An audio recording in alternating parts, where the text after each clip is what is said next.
Bonsoir, c'est toujours un plaisir de nous retrouver sur votre télévision pour Actu Soir, votre magazine de décryptage de l'actualité en République démocratique du Congo. Un plaisir de nous retrouver sur HK6.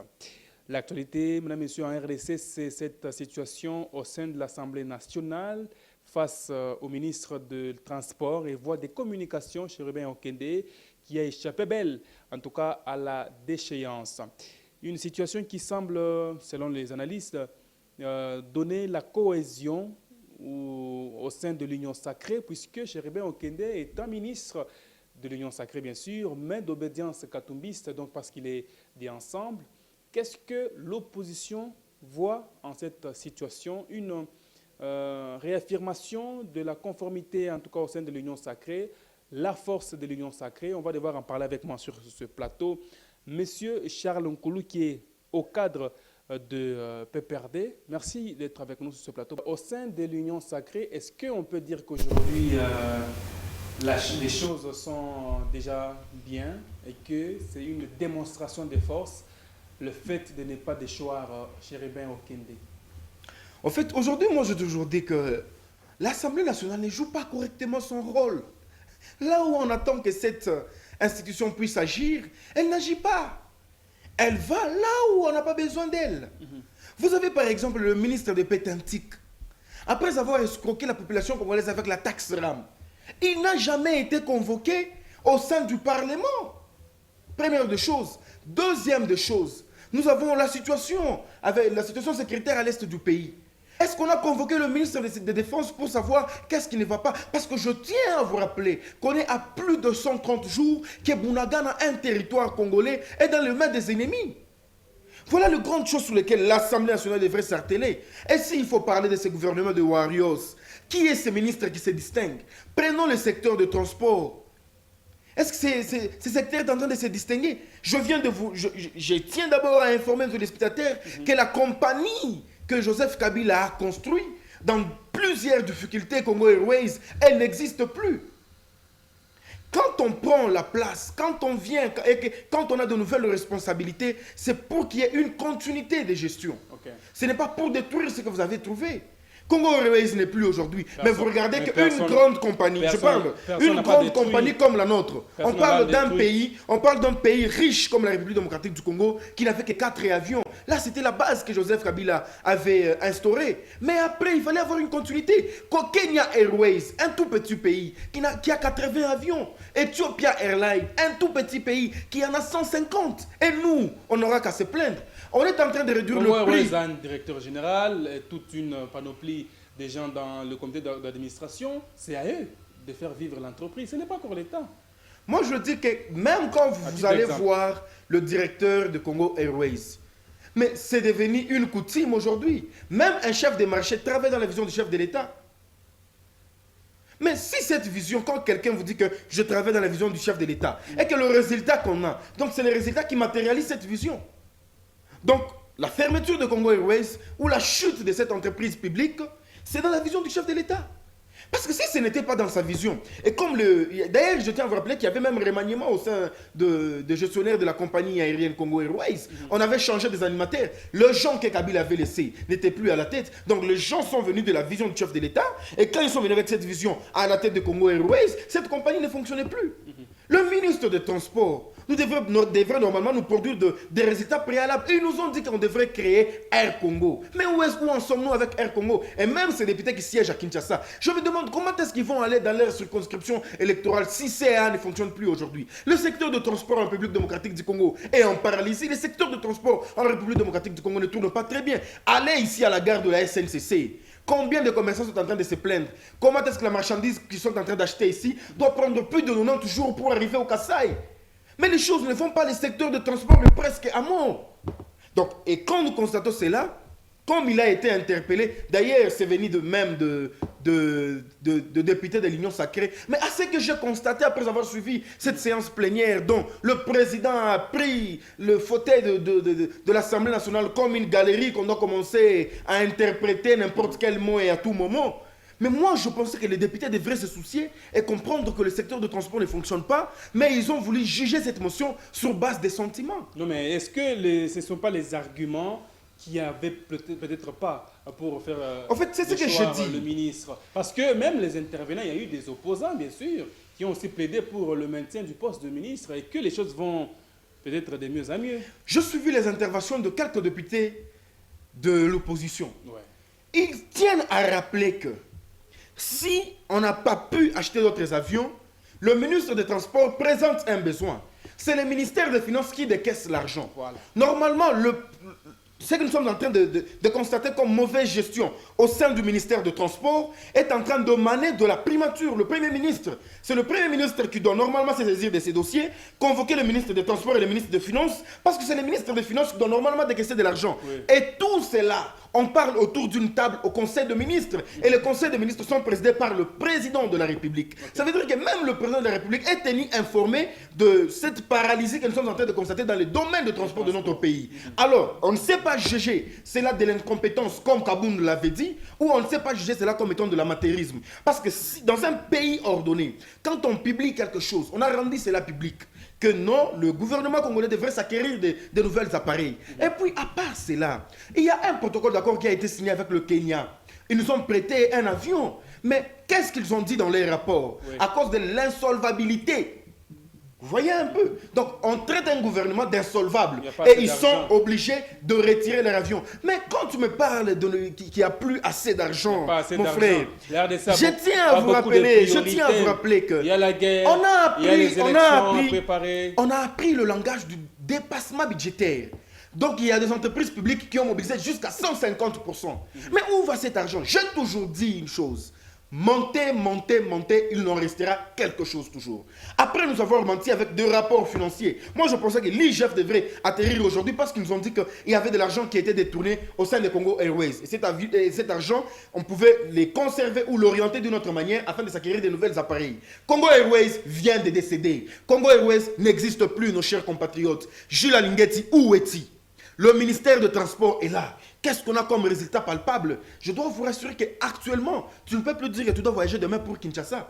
Donc, pour voyager demain pour Kinshasa, il faut préparer cela une semaine avant. Et puis, il faut avoir la chance. Hein. Donc, on commence à prendre un avion, on dirait c'est un bus de transport en commun ou un train. Les gens sont en train de se cafouiller à l'aéroport international. Moi, je pense qu'il y a le sérieux qui manque dans le chef du gouvernement que nous avons actuellement. Je pense que la population est en train de comprendre à qui est-ce qu'ils ont confié la gestion de ces pays. Et moi, je tiens à vous rappeler que nous devons nous unir pour qu'en 2023, notre pays ne puisse plus vivre cette situation désastreuse et cette situation de précarité que nous sommes en train de vivre actuellement. Et si d'ici 2023, nous avons déjà des avions, tout le secteur des transports se remettait sur les rails, vous allez encore dire quoi? Mon frère, il ne nous reste que 3 mois de 2023. Oui, mais 3 mois, c'est dans 90 jours aussi. Si dans les 3 mois, beaucoup de choses peuvent se faire. Si dans les 90 jours, ils ne savent pas récupérer Bunagana, si dans les 90 jours, ils ne savent pas appliquer la gratuité médicale, le président de la République va livrer l'interview à l'extérieur du pays, soit disant qu'il y a la gratuité de la santé en République démocratique du Congo. Alors qu'en même temps, dans son pays, il y a des médecins qui sont en train de marcher parce que leurs conditions de vie ne sont pas tenues en compte par le gouvernement congolais. Donc, ils ne sont pas traités comme il se doit. Dans les 90 jours, vous pensez qu'ils vont opérer un miracle? Écoutez, mon frère, on nous a dit ici que le FCC est bloqué. Le FCC n'est plus. On a laissé la volonté. Sans le FCC, je dis, sans le FCC, où en sommes-nous aujourd'hui? Avec le FCC, il y avait Congo Airways. Avec le FCC, le gouverneur du Nord qui vous pouvait aller à Bunagana. Avec le FCC, la DGM était implantée à Bunagana. La DGDA existait à Bunagana. Ces territoires pouvaient appliquer la vision du président de la République. Que vous avez comme argument aujourd'hui. Comme le FCC n'est plus là, nous avons quoi comme résultat? Bunagana dans le main de rebelles. Mais on nous a promis de mourir pour la paix à l'est de la République. Est-ce que nous savons ce que ces rebelles sont en train de faire à Bunagana aujourd'hui? Donc, moi je pense qu'aujourd'hui, le président doit prendre ses responsabilités. Vous oubliez quand on a le pouvoir... Tshisekedi, c'est un pacifiste. Écoutez, quand on a le pouvoir, on ne se plaint pas. Bunagana est dans le main de rebelles aujourd'hui. C'est à cause de cette diplomatie d'amateurisme que nous avons constaté. Kabila avait refusé des liaisons avec le Rwanda. Mais quand ils sont venus, ils ont voulu nouer des liens avec le Rwanda. Et qu'est-ce que nous avons comme résultat? J'ai toujours dit, si vous prenez une nouvelle fonction, par exemple la présidence de la République, vous devrez apprendre de vos prédécesseurs, bons ou mauvais. Mosé Laurent Désiré Kabila l'avait très bien dit. Qu'à l'est de la République, il n'y a pas de rebelles. C'est Museveni et Kagame qui sont en train de monter des hommes pour combattre la République démocratique du Congo. Okay. Et il avait dit que l'Occident ont besoin d'un président faible pour matérialiser leur projet de balkanisation. Bunagana dans le main de rebelles aujourd'hui. Qu'est-ce que nous allons dire? Est-ce que le pays est uni? Comme Moussa Kabila nous les avait demandé, est-ce que le pays est uni? Comme Joseph Kabila s'est bâti pendant tous ces 18 ans, sans laisser, sans céder même 1 km² aux rebelles. Le président de la République a la volonté de changer des choses. La volonté se matérialise par les actes. Il l'a dit à Londres, appelant même les investisseurs de venir. Vous savez, de ne pas se contenter de ce qui se raconte. La République démocratique du Congo va bien. Et la volonté d'aller mieux demeure. Tu sais, mon très frère Richard, en République démocratique du Congo, depuis l'avènement de ce régime, il fait beau vivre sur maquette, il fait beau vivre en parole. Mais les actes que nous sommes en train de vivre sont en train de décourager la population congolaise. Qui est l'investisseur? Je dis, qui est l'investisseur qui peut venir dans un pays où il n'est pas sûr de sa sécurité? Qui est l'investisseur qui peut venir dans un pays où le conseiller en matière de stratégie du président de la République est en train d'instaurer un système de commission à la présidence avec les investisseurs? Écoutez, mais est-ce que quand vous les appelez, c'est bien?